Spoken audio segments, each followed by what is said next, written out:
दिलीपजी झेंडे सर असतील किंवा आत्ता आमच्या इथे जे जिल्हा कृषी अधीक्षक साहेब आरिफ शाह साहेब आहेत, अनिशा मॅडम आहेत, या सगळ्यांनी किंवा आत्ताच्या ज्या रिसेंट मधल्या ज्या आमच्या कलेक्टर मॅडम आहेत आदरणीय भुवनेश्वर मॅडम, या सगळ्यांनी या संकल्पनेला चांगलं पाठबळ दिलं.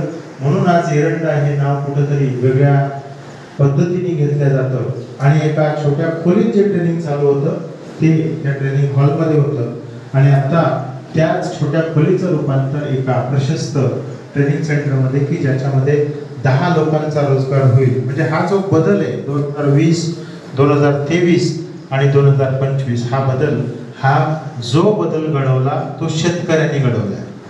म्हणजे शेतकरी काय करू शकतो हे आपल्याला सांगायची आवश्यकता नाहीये, पण हा जो एक तांत्रिक बदल आहे की शिक्षण नसताना एखाद्या तांत्रिक बाबतीत हात घालून त्याच्यामध्ये प्रगती करणं.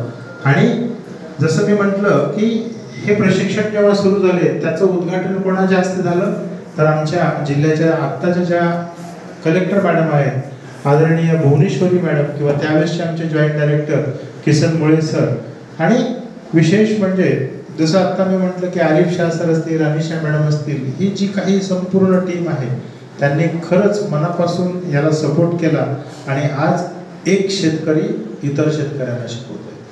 म्हणजे तुम्ही इथं बघू शकता की ह्या एका प्रयोगशाळेचं, आता इथं हा डेटा थोडा जुना आहे, इथं 132 दिसतंय, पण आज 140 प्रयोगशाळा ह्या प्रयोगशाळेच्या माध्यमातून झालेल्या आहेत. आणि